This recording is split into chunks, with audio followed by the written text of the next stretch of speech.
Folks at home, welcome back to Ike Live. Thanks for hanging in there with us. You are watching the Ike Live Christmas special. What an amazing show so far. I want to thank Jay Kumar for coming in. Some great insight from one of the pioneers of the sport. Thank you, Jay. I want to real quick remind everybody, your input's key. Please comment or question anything you hear tonight or watch tonight. You can hit us up on the IM and on the Ike Live social media sites at Ike Live Show, Facebook, Instagram, and Twitter. And Pete, we've been giving away this whole time. We've been deep in thought, deep in conversation. Every 10 minutes, Miss Rebecca has been picking winners of prizes. And I just want to show you real quick. Brian DeCarpenter, give me a little close-up of some of these prizes. This is just an example of some of the stuff we're giving away tonight. A TH Marine hat signed by Gerald Swindle and myself. Pretty amazing. Wow.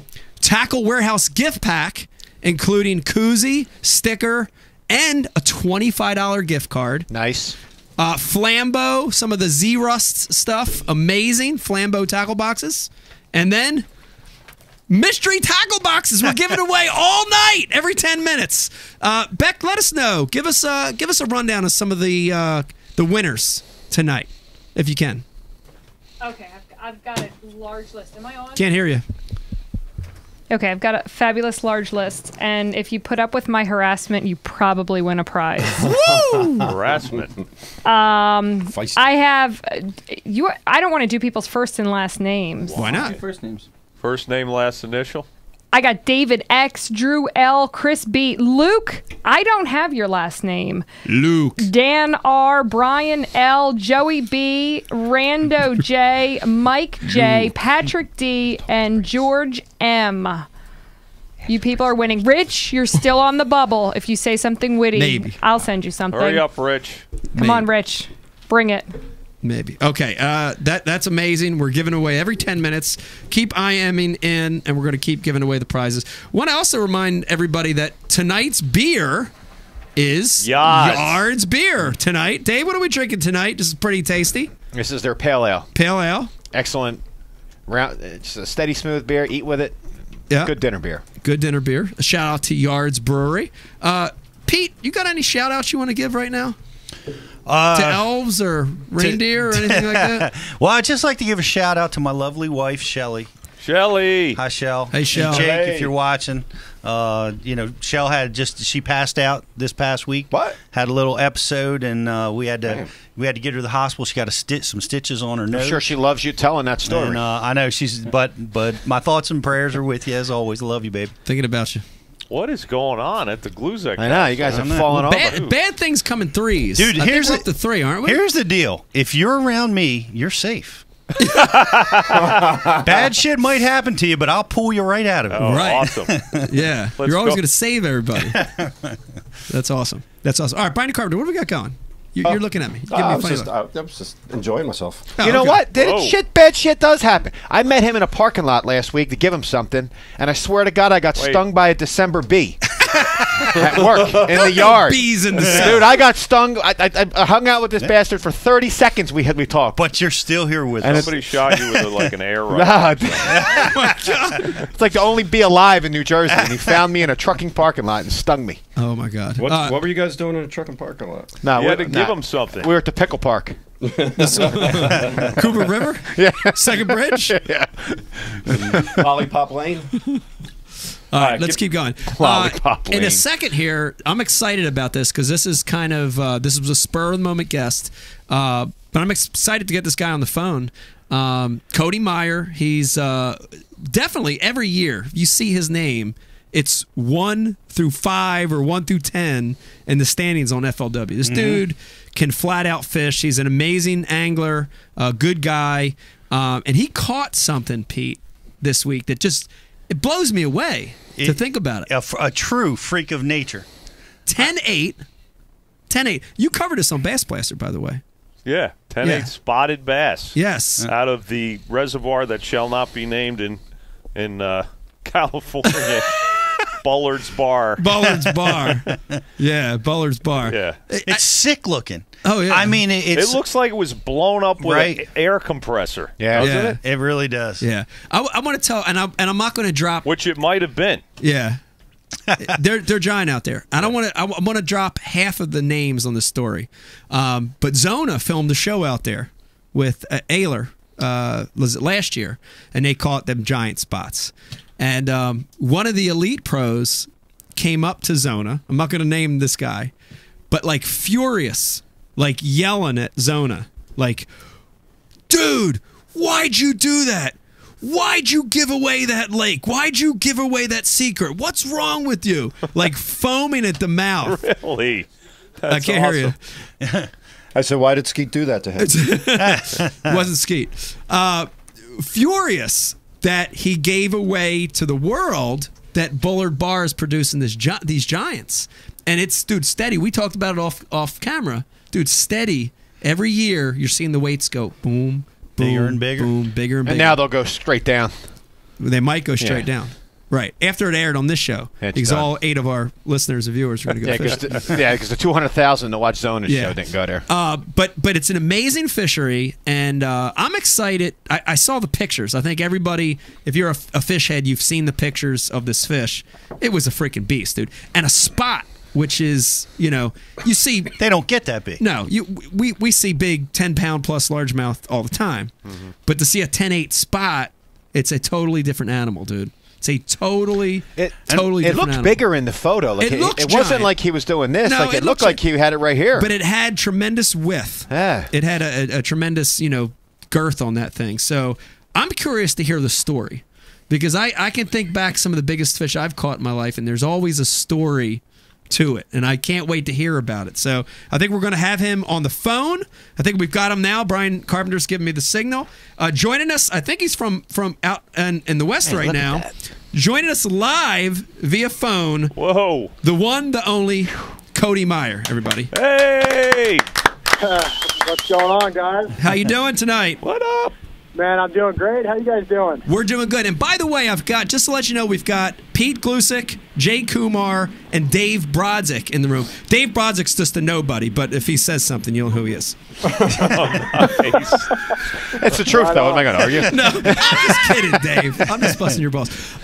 Dude, I am, we've got the picture up right now as we're talking to you, and I'm like drooling. That's unreal. I'm speechless. What Dude, what is that thing? It is a freak of nature.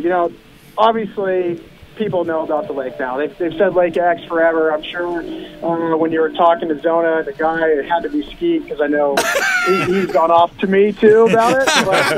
But, Told you. But it is really, there's 2 reservoirs in California that have kokanee salmon. It's a landlocked salmon that they stock, and because they have that salmon, these spots get enormous. And once they get, there's no bait fish in this lake, so there's no shad, there's no smelt, there's nothing. It's just the kokanee, they eat a plankton, and there's crawdads. So until a spotted bass can get to the size where it can eat a kokanee, they're really, really small. But then once they eat kokanee, they gain a pound a year, and they look like, they don't even look real. I mean, No. when I posted that photo, guys are like, "Hey, that's a Photoshop fish." I said It does look it was like a 10.80.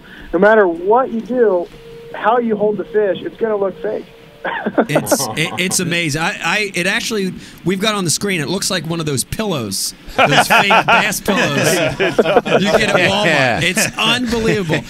I want you to jump right into it because we were talking right before you came on, Cody. Like, I think everybody remembers vividly their biggest fish they've ever caught. And there's always some amazing details in the catch, between when you set the hook and when you land it. Can you take us back when you caught this fish and give us some of that story? Sure, yeah. So, the initial plan was to go up there and get a couple pictures. I just did, signed on with tacklewarehouse.com, and so Jeff Hodges sent me a bunch of gear and said, "Hey, just try to get a pic." So we went up there to try to catch, a 6, 7, 8 pounder, which, believe it or not, at this lake, a 6, 7 pounder is nothing. It's just a small bass, really. And we've caught truckloads of 8 pounders out of there. So we went up there. cow. I started on my first spot. like the second cast, I caught a 666, and I'm like, right on. You know, that'll work for a photo. And then right after that, I caught an 835, which the beast. an 835 is a humongous bass. I don't care what it is. In a spot, it's like it doesn't even look real.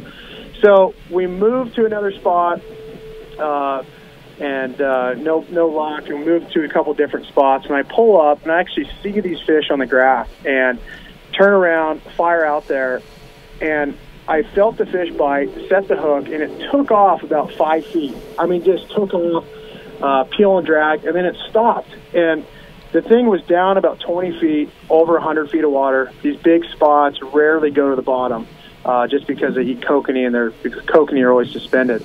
So it took off and it stopped, and for about 2 seconds, I'm sitting there holding the rod, and I literally thought I was snagged on a tree, which there's no trees or structure out there. So, you know, I was confused. I mean, it stopped, I'm snagged, I'm like, wait a minute, and then it slowly turns and swims right by me, right by the boat, you know, really slow, all the way out to deep water. I get on the troll motor, and it's just going, like just like it'd be normally swimming, not worried about it or anything. And then I think this bass finally realized it was hooked, and it absolutely went crazy, took off. It was only 6 pound fluorocarbon, and it was literally a rodeo, dude. I mean, I was going Ike for sure. The thing was screaming around. I remember looking on my graph, and it was down 40 feet below the boat. I could see it. I'd pulled up about a foot and go down, pull up about a foot, go down. And there was a point where I literally questioned myself, because an 8-pounder, they fight really good. And I've caught some 9-pounders, but it was just something totally different. Yeah. And there was a point when I'm pulling, and I'm like, how much harder can I pull without breaking the line? And it finally just kind of came up, and it got right by the boat and turned on its side, and like it was ready to be netted, and then it took off again. And behind the motor, around the thing, I probably look like a David idiot, Fritts, running around the boat trying to land this thing. But I knew it was big, and we finally netted it. And I looked at my buddy, and I go, "Dude, how big is that?" He goes, "It looks like a 15-pounder." And of course, I knew it wasn't a 15-pounder, but I knew it was something special. So we weighed it, and it weighed 1078 on my column right, and then I called the Fish and Game warden. He was about 3 hours away at Clear Lake, and I said, "Man, I just caught a great big one. What should I do?" And the whole reason he came up is because I was thinking at the time, maybe a world record, but a line class world record. I thought that'd be really cool. And then, now it has potential to be a world record. And so I'm actually talking to the game warden. It was about 5 minutes after I caught this bass, just sitting in the live well. And I retied, I fired back out there, and then I hook another one. And I said, "Hey, man, let's talk to my buddy here." And I caught an 827 as I'm talking on the phone. Oh, my God. Jeez. Wow. Dude, it's just, it was a freak day, and the one thing with that place is, I mean, everybody knows about it. There's probably bigger ones swimming there. But when those fish come up to feed, you have a chance. And then when they don't, it's like the worst fishery in the world. I mean, you'll go up there, and you won't get bit for days at a time, and then you might catch a big one. So really, really cool, and something I'll never forget for sure. That's amazing. So I need to know this. What did your 5 best weigh that day? Give me an estimate of what you think your 5 best weighed. Yeah, so on the column right, when we weighed everything, it was 41.55. Oh my God! All spots. All spots. That's 41.55. And I live by Clear Lake, the Delta, some unbelievable bass fisheries, largemouth, inchigid, and I have never caught a 40-pound limit in my life except on this place. I've done it multiple times, but my God, it's like, that doesn't how is that even possible with spots and largemouth? It's hard to do. Dude, that's amazing. Well, I want to tell you something. Not only is that an amazing day, but our very own Brian the Carpenter, our producer of the show, in his entire life has not caught 41.55 pounds of bass. I've never seen a photo like the one, Cody. The picture they're showing now is you and your buddy holding 3 of your best 5 up. I've never seen anything like that. No, they're all blimps. They're all blimpies. They are blimps. Crazy. It's Crazy. amazing. I know. It's just, you know, like I say, the problem is about 10 years ago, I was fishing out there, and there'd be no one there, and you'd catch, you know, 53 pounders a day, and then 24 pounders, and then 15 5-pounders. And then so every year you see it go down and down and down and down, and you don't catch 2 and 3 pound bass anymore. It's either a 12-incher or it's 6 to 11 pounds. Yeah, so it's because those fish are eating the 2-pounders. They're eating them. That's what I was thinking. Yeah, they can't even grow. So at one point when that class of fish kind of die off, it's going to be back to you know, 6-7 pound limits until those fish get big enough to eat a kokanee. Wow. Hey, Cody, it's Dave. I noticed, like Mike, you didn't mention your friend in the picture who helped you land the fish. You care to acknowledge the other half of the team that helped you get that record in the boat? Yeah, it was my buddy J.R. Wright. He's been my team partner out here in California for like 15 years. So awesome dude. He was stoked. And what was cool about it is he caught his personal best bass that day too for a spotted bass, and it was 747. So all these years of fishing together, we both catch our personal best, and just a crazy day. I mean, you know, and actually, to be honest, when I caught it, we weighed it, we got it certified. There's so many different things you have to go through to get it certified, which I didn't know. Like, you can't weigh it from a dock or a boat. It's got to be from land. You can't transport the bass, a whole bunch of stuff. And you know, I wasn't even gonna say anything about this fish until I got certified. But you know, the social media world we live in, someone got a pic and it went viral, and I'm like, well, we're posting it now, man. That's crazy. I might have missed it. Did you say what you caught it on, or are you keeping secrets like Kumar? I know what he No, I'm not going to do the Kumar. No, I just caught it on a 5-inch 13 Ocho. It's just stick bait. And, you know, those fish, like I say, they never go to the bottom. So you see guys out there dragging worms, dragging jigs, and they occasionally, you might catch one like that, but they were all suspended. So I was just throwing it out there weightless, and once you know where they're at, you can kind of do it. And you just kind of have to let it. And, you know, that particular day, we got 5 big ones to bite it. And just, like I say, it was amazing. And what's cool is once we caught those 5, you know, we ran around and we were still trying to catch more, and, you know, still haven't got bit since that last one bit. So you definitely, you know, have to take advantage of that place when they come up to eat, because, you know, you might never catch them again. What kind of hook do you use to catch a 10-pounder and not be panicked that you're going to lose that fish? on 6-pound fish? The only hook you could use to not be panicked would be a gaff, man. I mean, it's like the biggest adrenaline rush ever. I was just throwing a little owner mosquito hook, a number 1. Oh my tiny gosh! 6-pound test. That's sick. And that's crazy. I do love this when you hook them. I'm a spinning rod fanatic too. You know, growing up out here in California, but you hook them, and the head shake these things throw off. They literally will throw their head so far to the right, to the left. Every time they do it, it feels like you lose them, because they'll throw slack in your line almost. Oh my god! And so you hook that, you know, when I hooked that thing and was fighting it, I mean, the whole time you're thinking, there's no way I'm going to land it, because if it ate the bait too deep, you know, 6 pound, it's going to break off on its jaw. You know, is this little owner hook going to, you know, really hook it, or is it just skin hooked? I mean, it takes a little bit of luck too to land those things, because obviously you're talking about this football on the end of your line and light line, and definitely scary, man. What was the previous record? It was 10.38. What is right now is the world record. So, and there was a bigger fish caught. There was a bigger bass. It wasn't certified.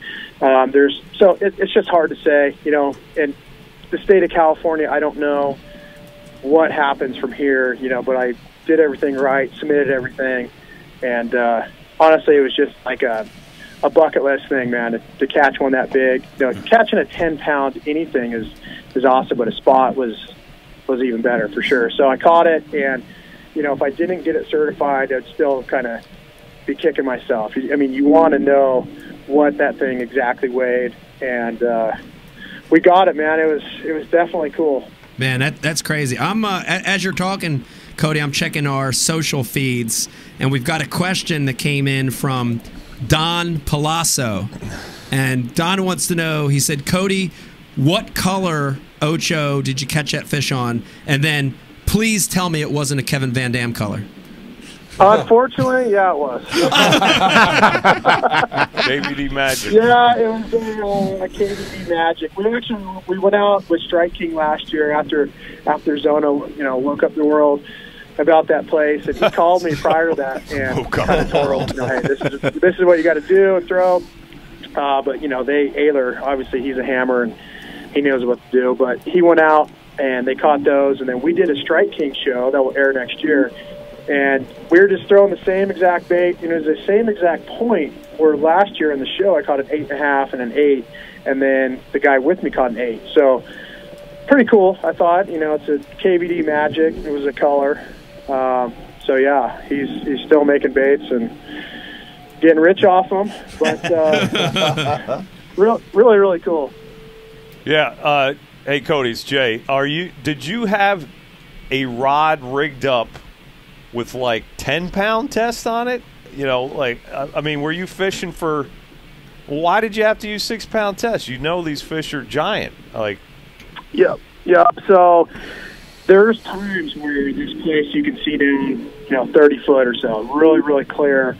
And I didn't have a rod with 10. I didn't even have a rod with 8 because I fished it so many times. And believe it or not, those big old giant spots, you go with a bigger hook, a little bit bigger line, you get a lot fewer bites. And so 6-pound, it's one of those things where you got to kind of hook it first before you can catch it. But there's a chance it would have been 8. And I know that sounds crazy to listeners, thinking there's no way a bass knows. But sometimes on these clear pressured lakes, 6 will make all the difference in the world. And then, of course, if you went to like a 4, you'd catch even more, but you wouldn't land half of them. So I went out there just, hey, I can get a few bites, and like I say, we started off by catching those first 2 big ones. I thought, right on.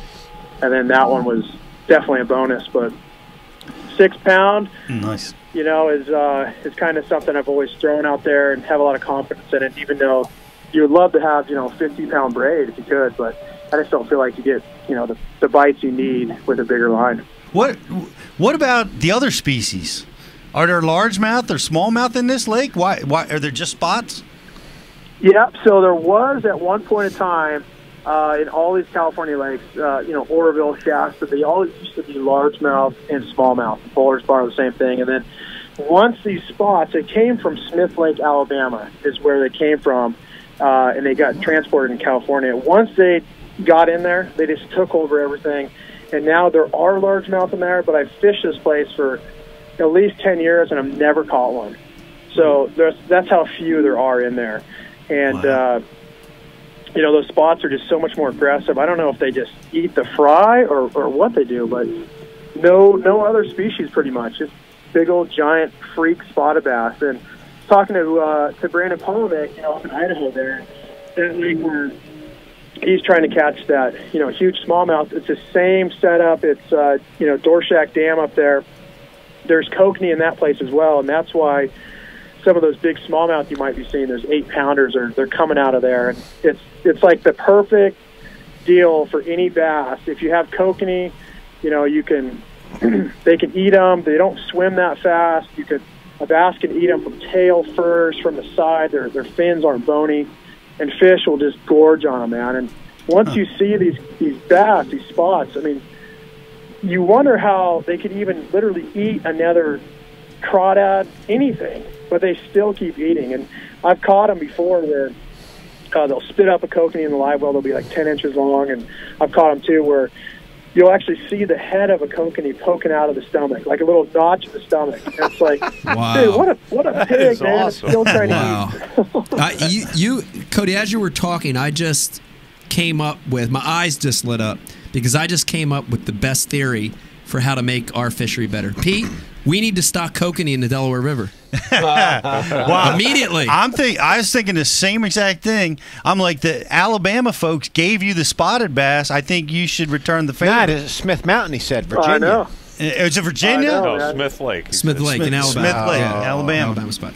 All right, we've got a couple funny questions for you while we have you on the phone. And we need you to give, you're the finesse guru. You're known as a spinning rod guy. We need you to give an alternate name to a spinning rod. I'm going to give you the choices, and you pick your favorite. Fairy wand, egg beater, upside down reel, Cinderella stick, sister's rod, or Snoopy pole. Egg beater for sure. Egg beater. Yeah. Well, my first year on tour, everyone used to say, "Dude, you fairy wander, egg beater. How can you throw those egg beaters?" And it's like, hey, you know how it is when it gets tough. You want to catch fish, and but I've heard that a ton of times. Wow. I think those guys are just trying to compensate for something. I wouldn't say that to you, Cody. They're kind of like Skeet in his truck. Yeah, exactly. Yeah. Gotcha. Hey, I saw that truck the other day at the grocery store, and I thought, what in the world are you doing going to the grocery store in that thing? We've got another. This one comes through Facebook. We've got another fan question for you, and this is Gary the Snail wants to know. What? Gary the From Snail. SpongeBob? I don't know. That's what he said his name is. Gary the Snail wants to know, in a UFC fight, who would win, you or JT Kenny? Oh, that's easy. You know, I would think JT Kenny because he would probably be dirty, man. Who knows? I like JT. Who knows? He might poke my eyes out, man. Good answer. Wow. I thought for a minute he was going to say Porosnik, and I think I could do Porosnik because I don't know if he could catch me, but if he did catch me, be like a bear getting a hold of you, man. That dude could bench press a buffalo, I'm pretty sure. Yeah, he wouldn't catch you because he's legally blind in one eye. So I think you could run away from him. Let's run to the left. Let's run to the left. You're good. Man, thanks for joining us and sharing with our viewers and listeners that story. It's amazing to me still. And it makes me want to freaking hop on a plane Hell right yeah, now, Pete, buddy. and go out there. Is that other lake out there? You said there's two lakes out there. Lake. Is there? Idaho. There is one more lake. Yeah. Now, actually, you just went to came out here, I know, and there's another lake that's close to Clear Lake that they just started stocking kokanee in. So I have a feeling it starts with a B. In about 5 years, you're going to potentially see this a little bit more. But there is another lake. It's super tough to get a bite. It's called Whiskey Town. It's outside of Redding, California. I fished that place probably 20 times. 5 times I've got bit. I've never caught one under 6 pounds, though. So they're huge up there, too. But that lake is always super gin clear. You can see down 40 feet. And grass will grow up off the bottom like 12. So if you throw anything on the bottom, you're not going to get a bite. So it's a little bit trickier. But, yeah, man, if you ever come out here, I'll take you out there, man. We'll have a good time.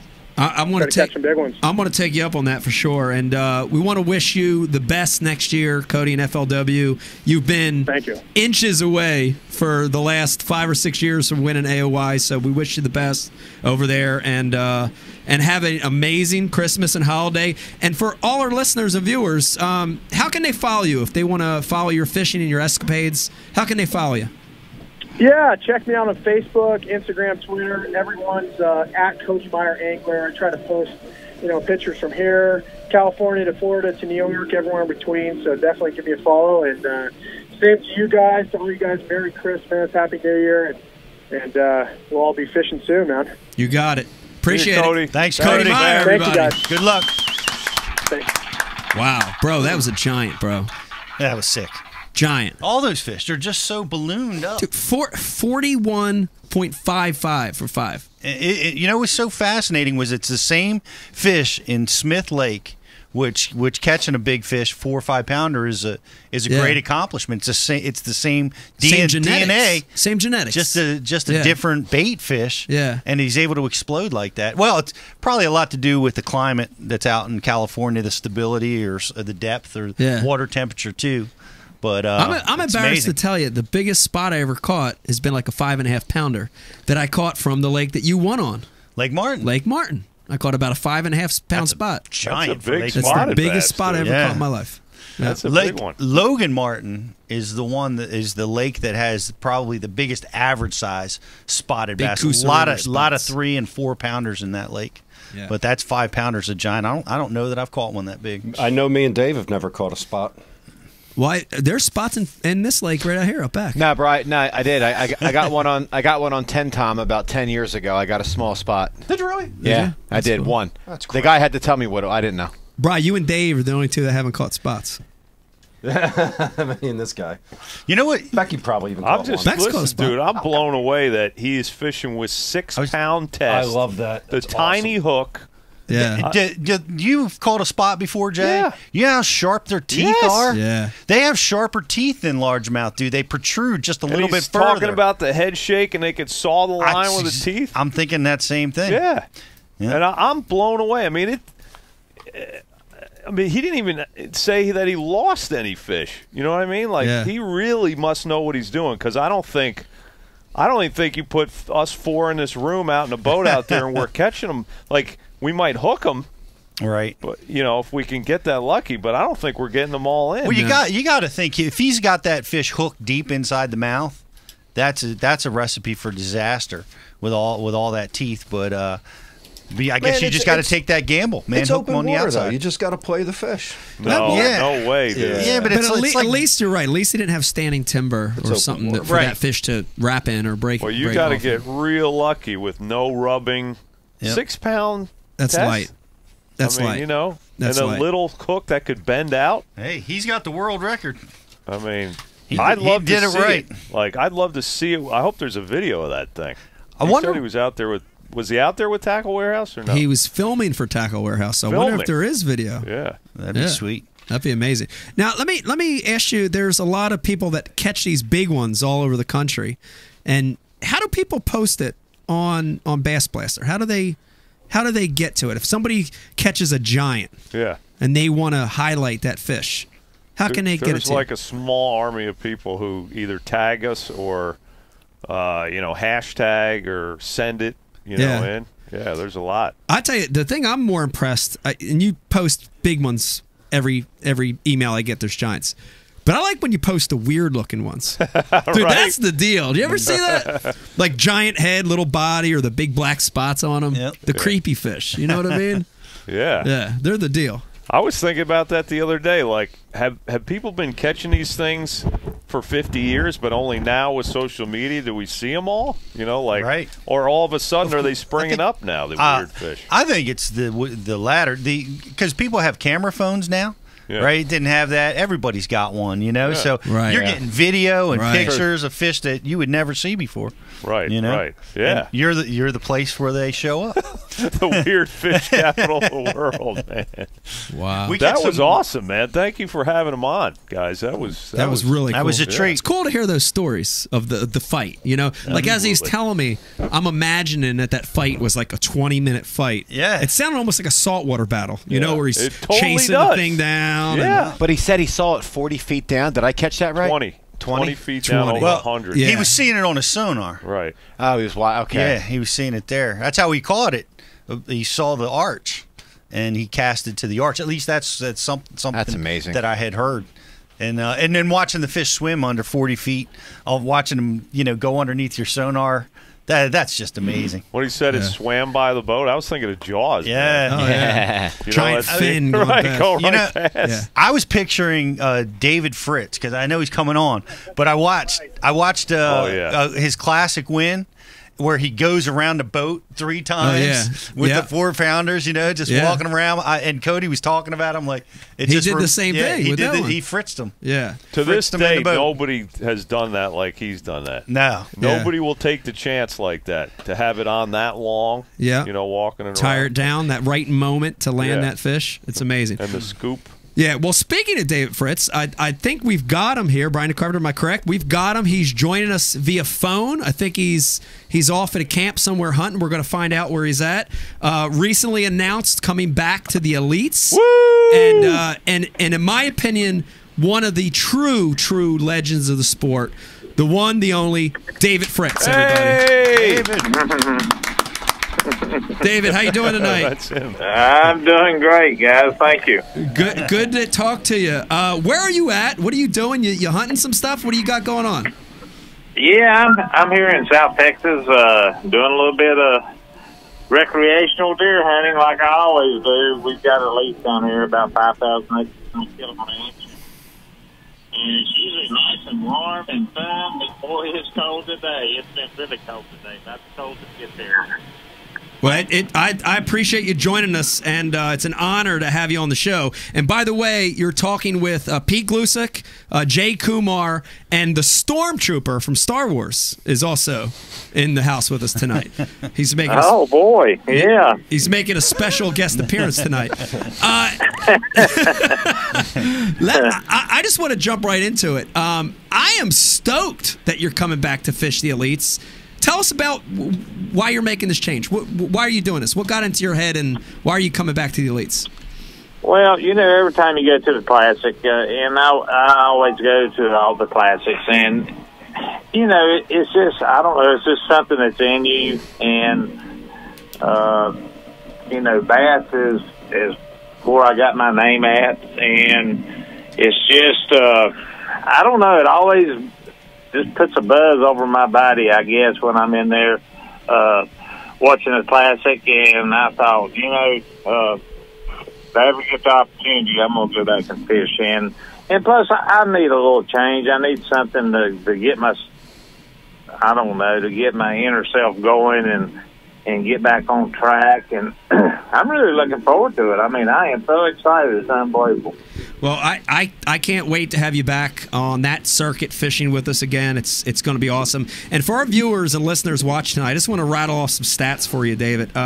27 years as a pro, 56 top 10 finishes, almost $2 million in earnings, 93 Classic champ, 94 Angler of the Year, 97 FLW Cup champ. I mean, it's incredible. It's so impressive to read that list off. But I want to start this conversation with, of course, you've probably talked about this a million times, but I got to tell you, you really have changed the way that people fish. You've inspired a whole generation of crankbait anglers, and I got to tell you, I'm one of them. I'm one of them, and I don't know if you remember this, because now that I've been fishing professionally for a lot of years, I don't remember every co-angler I've ever drawn. I remember a few, but I don't know if you remember this, but I drew out with you in the first Pro-Am I ever fished as an amateur. I drew out with you, David. It was 1993. It was on Lake Norman. And I vividly remember a couple things about this. I vividly remember being excited out of my mind to be fishing with you, to the point to where I almost was just watching from the back. I was like shell shock. You know those amateurs you're getting, they don't even cast, and you're looking back, you're like, yeah, you're like, what the hell are you doing back there? You're not casting. That was me.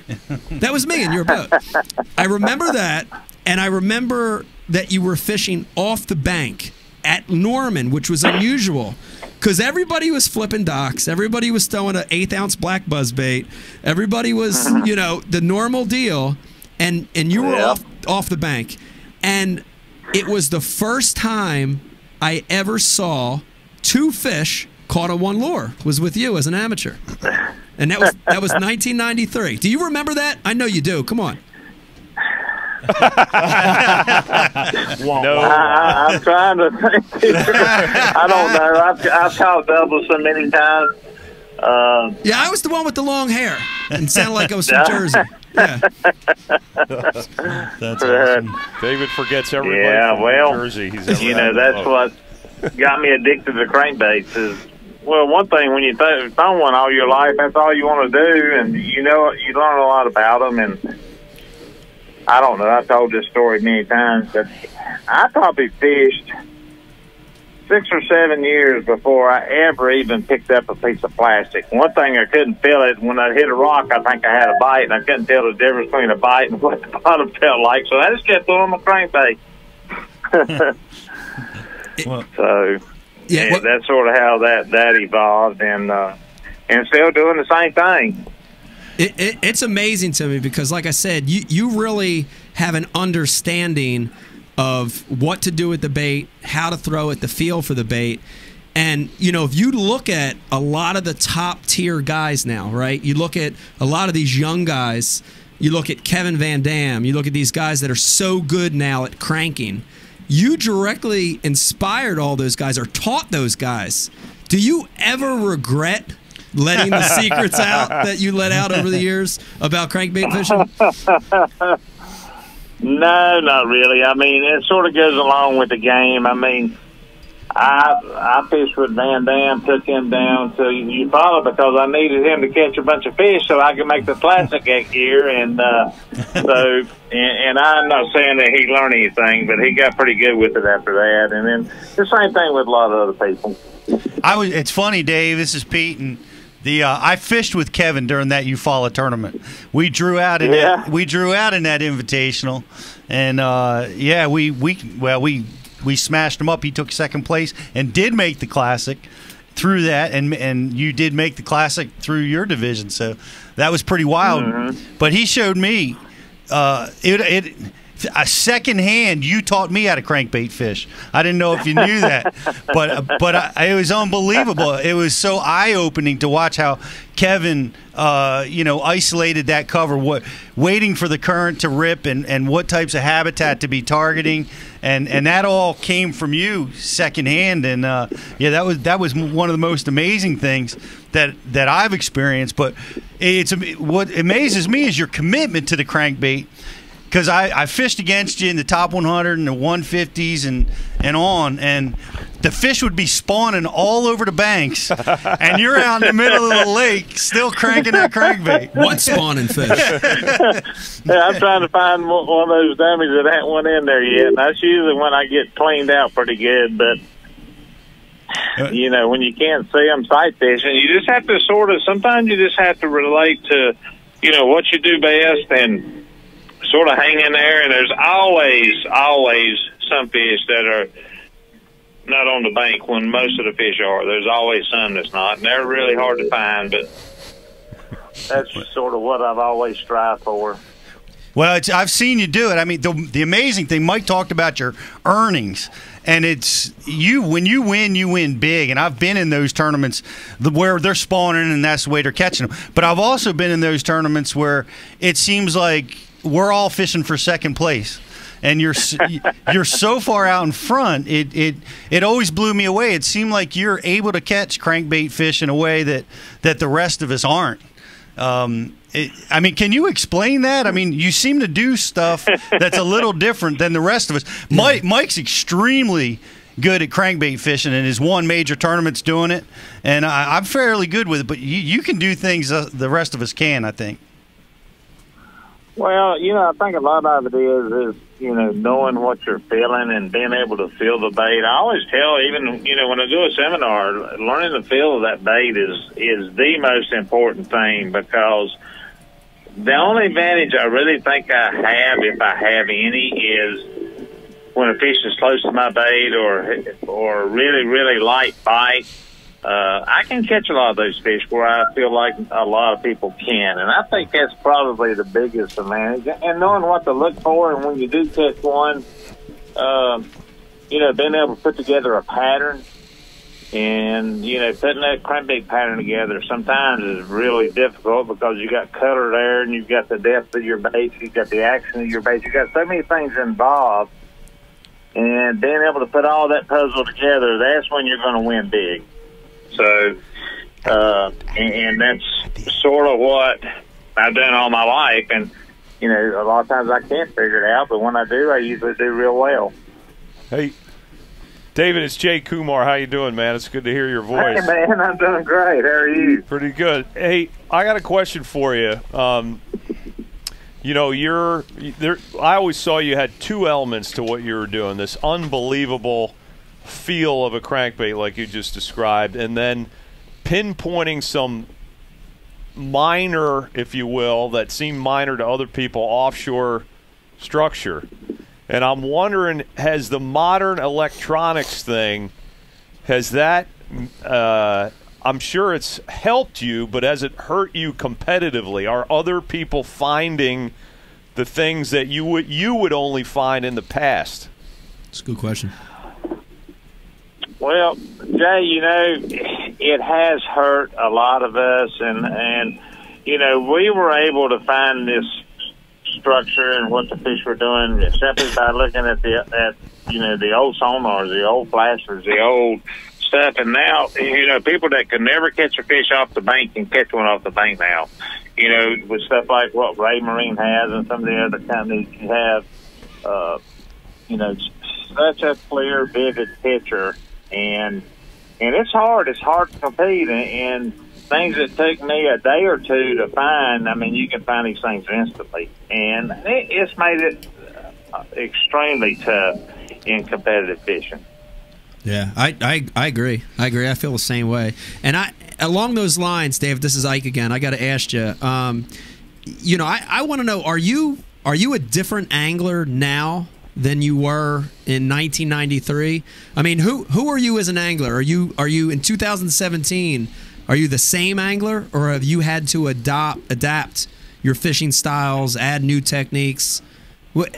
How next year, are you coming at it like as a new guy, or are you the same David Fritts from 1993?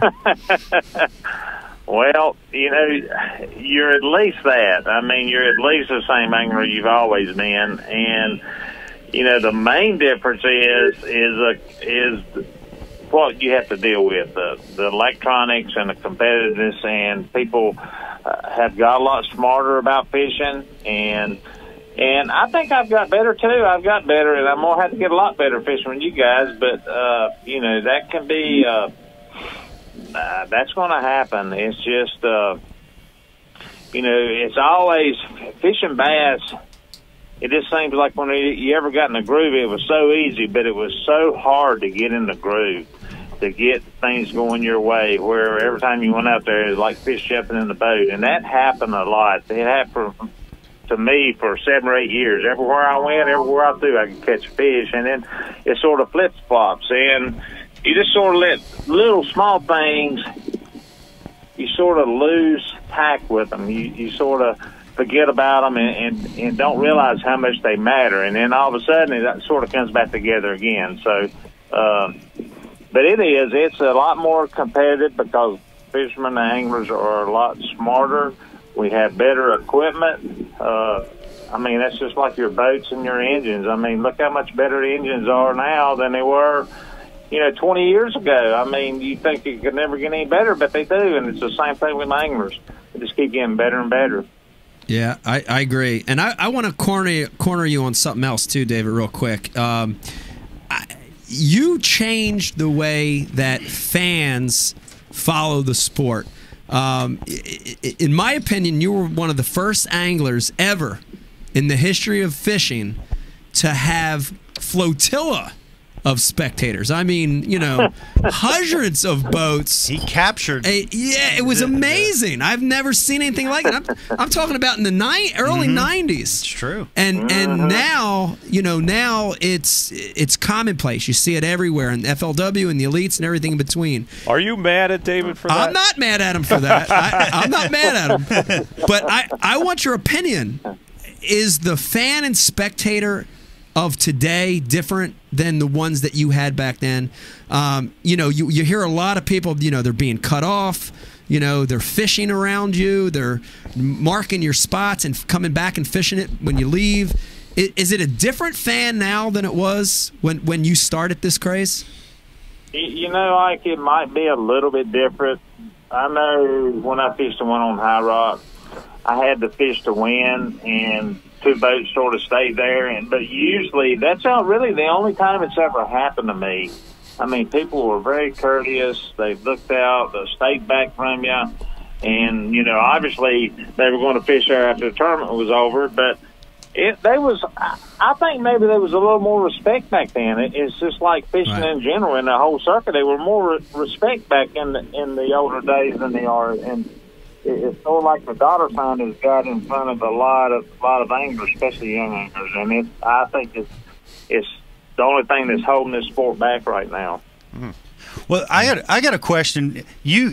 Mike, this is a question for you. Yeah.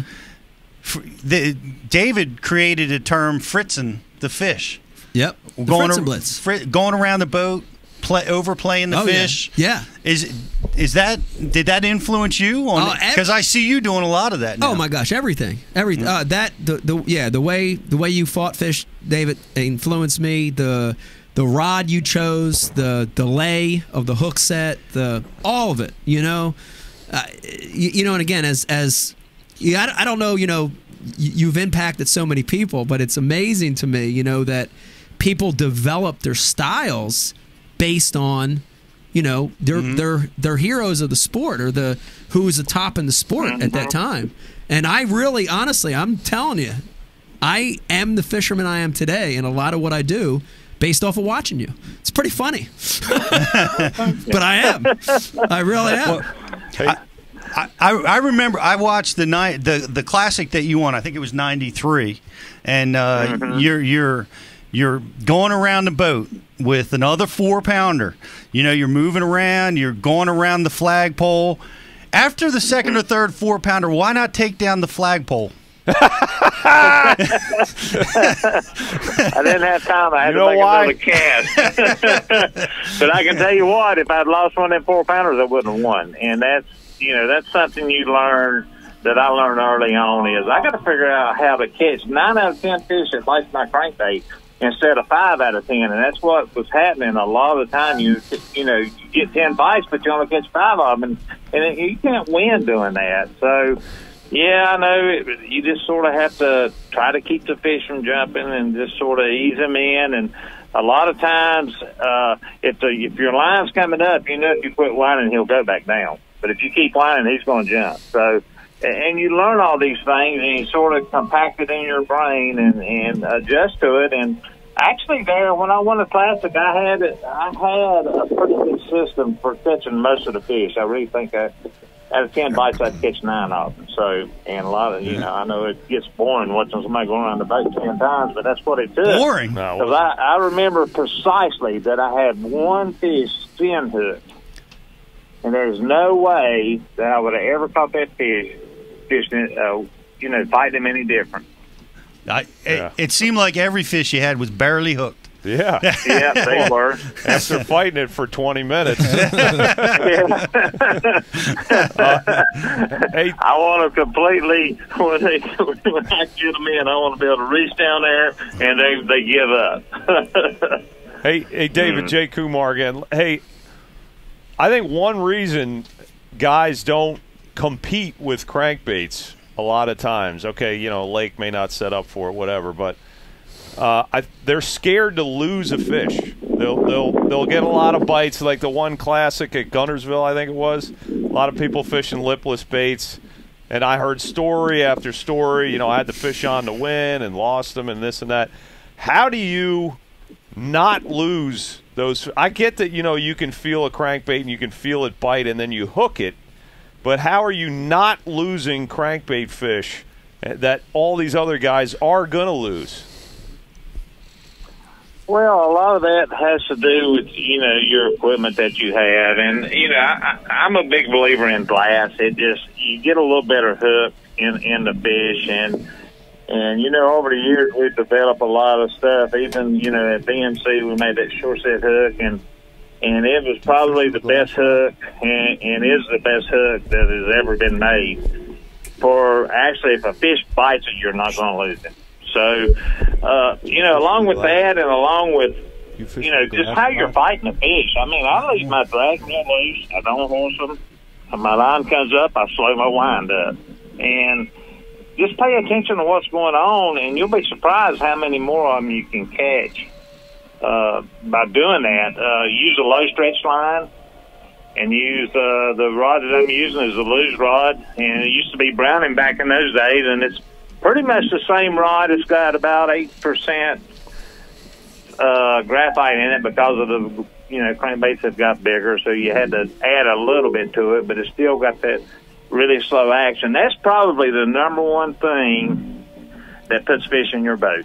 Wow. Is they can suck that bait in and you're not whining it out of their mouth. So And I'm still using the 5-1 reels, the BB ones, loose BB ones, and I still say that has a lot to do with it.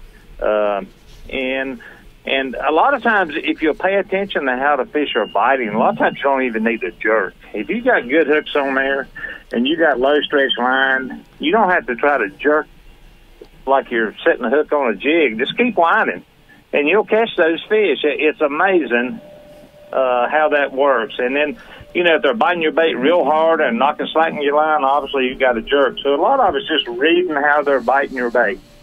Yep. And that makes a big difference. Yeah. We've got, David, we've got some instant messaging questions coming in from our viewers and listeners tonight.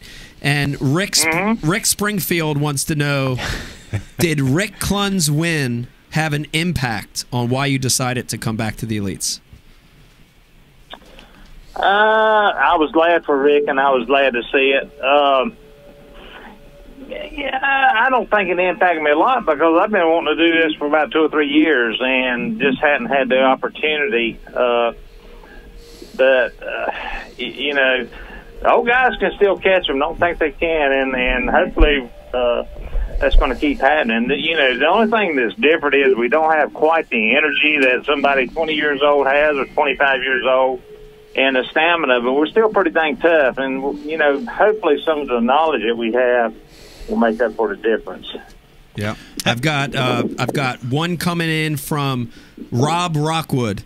And his this is more of not really a question, but his statement is, back when FLW was cool and you won on Okeechobee and beat out Kevin Van Dam in the low water tournament, was that the best feeling in the world? Yeah, it was. Anytime you beat Kevin's a pretty good feeling. And he actually had the tournament won. If he would have had some different hooks on his crankbait, he would have won that tournament, I can tell you, because it's right there on film, and you go back and watch it, and you'll see, because you don't try to swing a fish around and try to get another hook in him before you throw him in the boat. And that was just something, we've all done it before, but that's the only reason I won. I beat him by 2 pounds or something, and he had to fish on to win it. So, but it's a good feeling. It's a good feeling anytime you win. It don't matter who it is. You're really fishing against the fish anyway. So, but somebody like Kevin, it's just a little extra special when you win. Yeah, that's a big deal. Or Ike or several other people. So anyway, we've got one more from Steve Pellegrino, and Steve says, you help put companies like Pose and Rapala on the map. Can you tell us, give or take 5 or 10, how many Pose and Rapala crankbaits you've sold? I don't know. I don't know. We've sold some.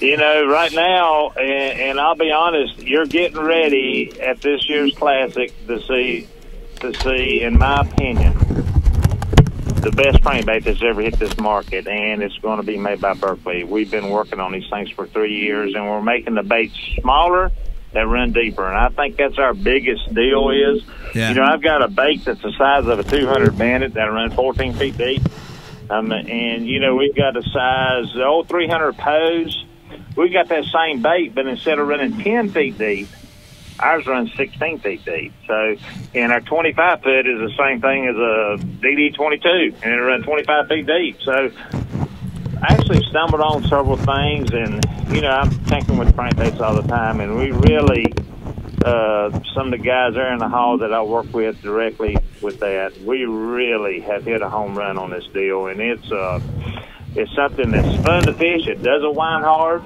and it's all about water dynamics. We let the water push the bait down instead of the lip. So it's pretty incredible. A lot of people are going to really be impressed. Like I say, I don't know that I've ever, I've worked on Pose, made most of the DTs and for Rapala, but we've really, and they're all good baits, and they all will always be good baits, but we've hit a little home run with this, and I'm really excited about it. I just, when when I started testing these things is like I had to go test them 4 or 5 times because I can't believe what I'm seeing. You know, I can't. I go out there with the measuring stick on a rope in my lower retriever, and I know how deep these baits are running precisely to the inch, and it just blows me away what these baits are doing and how easy they throw, and you know how they work. So that's something that sort of, I don't know. That's something that's sort of come along with me for a long time. I know what it takes to make crankbaits do certain things, and you know that's what I do. That's what I do. Ever since Pose, you know, we have done nothing but modify them to make them better. And then when you make things better, you realize what it takes to make a really good bait. So the DTs are fantastic baits. They throw real well. They get down good, but now we went a step further in making a smaller bait that gets down further. So anyway, you can look on, they're called dredgers, and they're getting ready to be out from Berkeley here in about, I don't know. Maybe you can buy some in January, by February for sure. Wow, that's interesting. All right, now we've got, he's flown in from, I don't know how far away, another galaxy probably. We've got one of the stormtroopers from Star Wars here tonight, David, to ask you some questions, and it's special because he's also got a Christmas hat on tonight. So, Stormtrooper, good to have you. Good to have you, Stormtrooper. Did you want to ask David some questions? Fritz, Yes. let's get this out the way first. You will now admit that you did indeed steal the Fritz and Blitz from our very own Blitz Krieg. True or false? If you say I did. I will take that as a true. Fritz, you will also need to know that in 1993 on the Lake Norman, that IKELIVE did indeed touch himself via his pocket whilst watching you throw the crankbaits around. The entire time. That's not true. Well, And perhaps you forgot he was in the boat because you do indeed remember that. That's not true. All right. I didn't touch myself. I also must say that in 1995, I did indeed spend $200 down at Timonium, the Bass Expo, on Pose crankbaits, because you told me they work. Yep. Yeah, they do.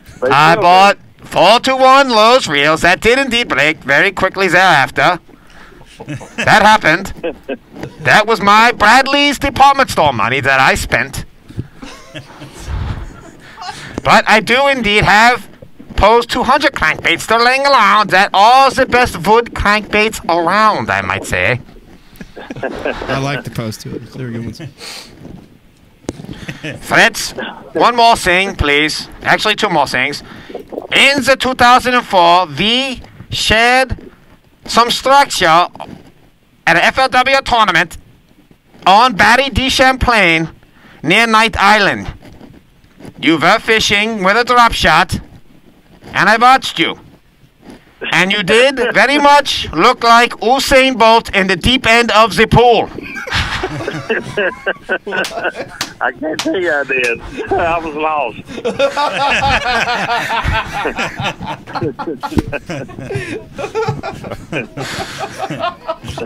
look out of place. Watch the Olympics and tell me I'm wrong. That is all, Fritz. Thank you for your time. Wow, Stormtrooper, everybody. Wow. Thank you, David, for getting through that. Yeah, it was, those Stormtroopers are... Hey, David, did I read somewhere that your family's in the watermelon business? We actually, that's what I do. I fish and farm, and I make crankbaits. So, yeah, we raise produce, but yeah, watermelons and pumpkins and sweet corn and all that kind of good stuff. But I have to fish so I can farm. Farming is a losing proposition. Wow, worse than fishing. You hear that? Wow. Well, I find that hard to believe. Yep. Well, Yeah, my whole family does that. Well, you're about to take on the elites. You mentioned it before. We talked about it. It's the 20-year-old's got a lot of energy. You had You had an eye problem. You were struck by lightning. Yeah. How's your how's your health doing, man? Are you tip top? Well, I'm doing okay. I've had bypass surgery too, back about going on 4 years ago, I guess. And actually, I feel really good. I was lucky I didn't have a heart attack. But you know, my biggest problem is I like to eat. Yeah, and a food company or a drug company, you know, they'd be a great sponsor for me.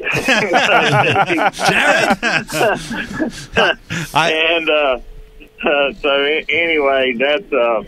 But I'm pretty good. No, I don't. I haven't got the energy that I had when I was 30, but I still have a lot of energy, and I feel pretty dang good. I still can get up early in the morning and go at it all day long.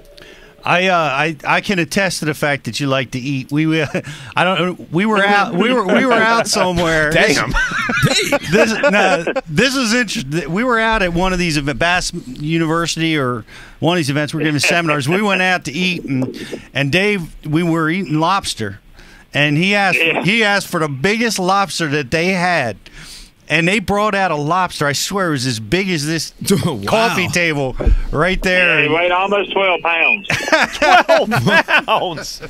And everybody there thought they was going to get some of it. he ate that sucker, man. He did. Wow. That was sort of my notary to eating fame. So I ate that 12-pound lobster. Well, that was awesome. Well, I wish you great success out there on the tournament trail. I know you had bypass. I read this while I was getting ready for this interview, and I didn't say much about it. But you were struck by lightning. How did that happen? That was at if I'm not, I fished that tournament, David. It was Paducah River. It was an E50. Yep. I remember that event. Yep, that's right. It was.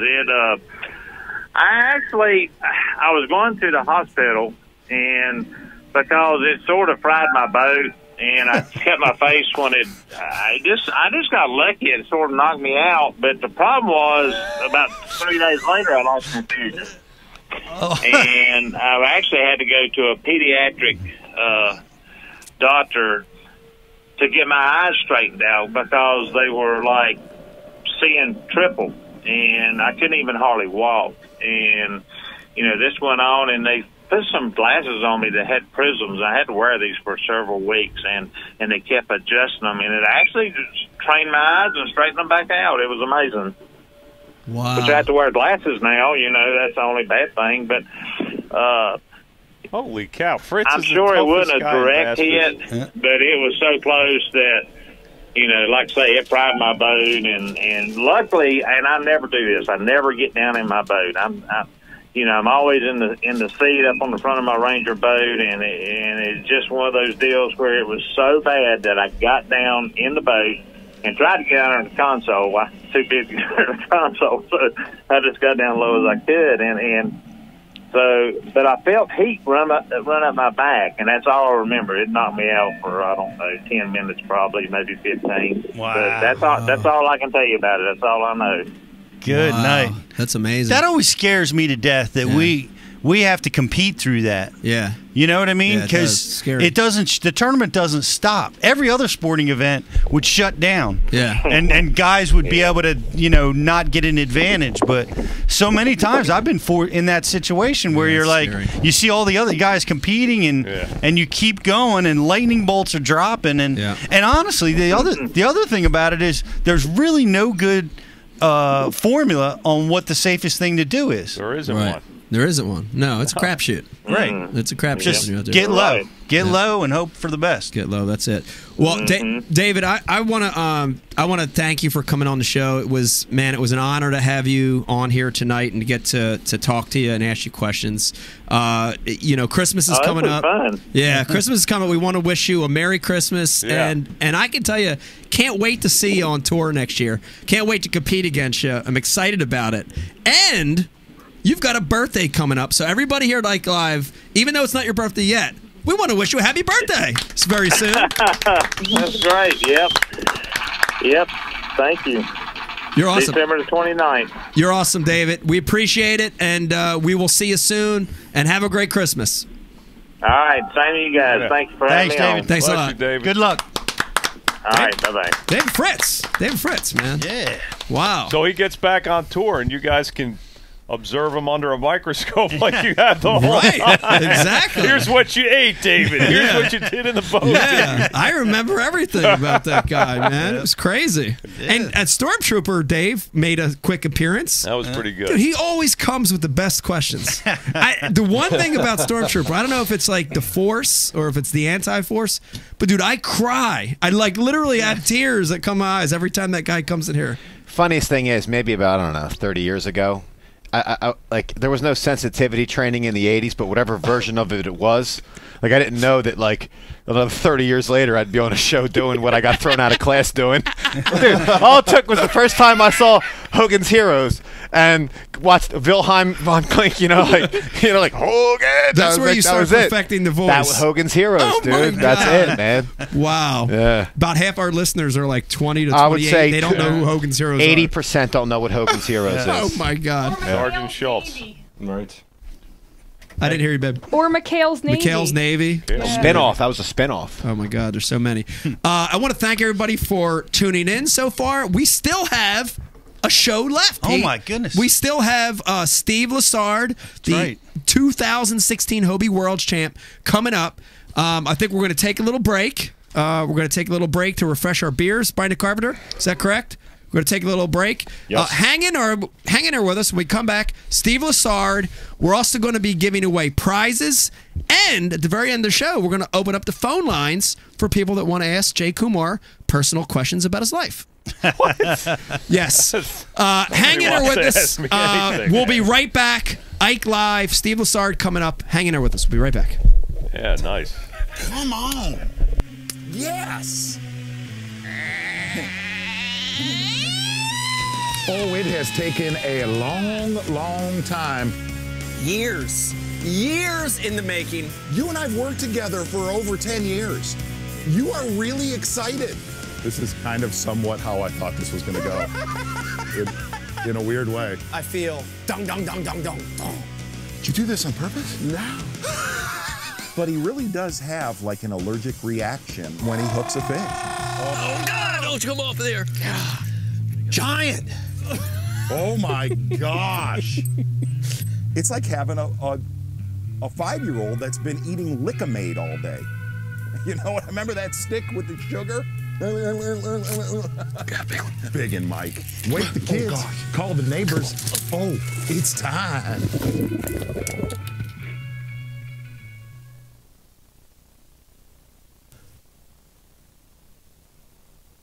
Welcome back to Southern Louisiana for day one of the IFA Hobie Kayak Championship. This is a catch, photo, and release event.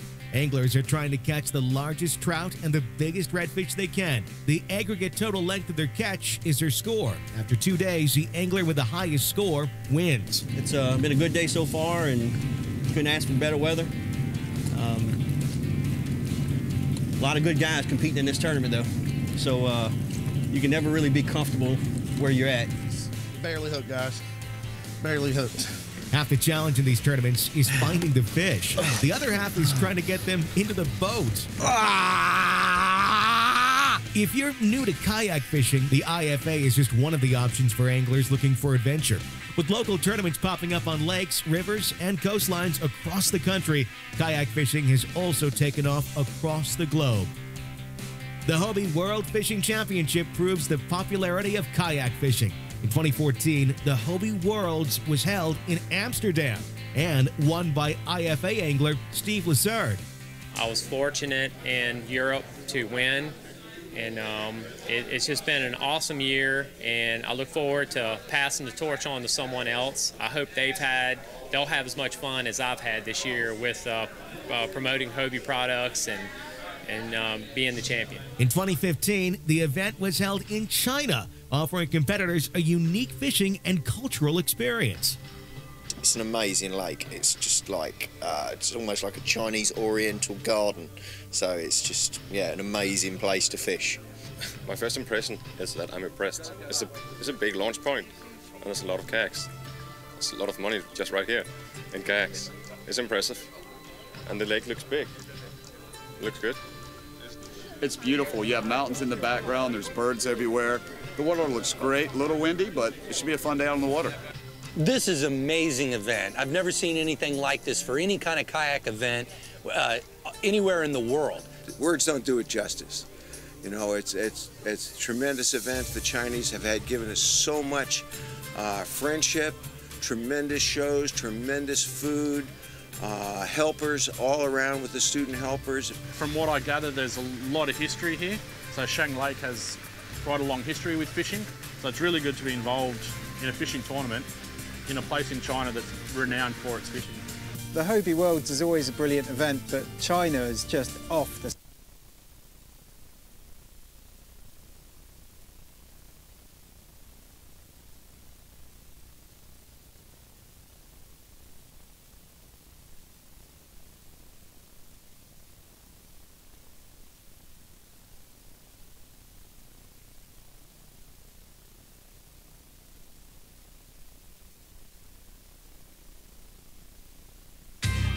Earlier in the year, we had a show.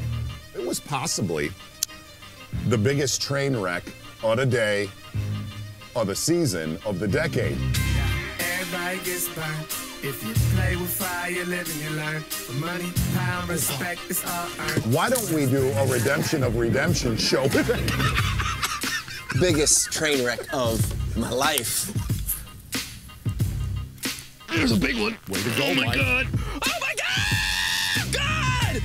What the? Mike, do not lose that bass. Oh, that's a biggin. Biggin. That is a big one. Biggin. Biggin! Ah! Ah!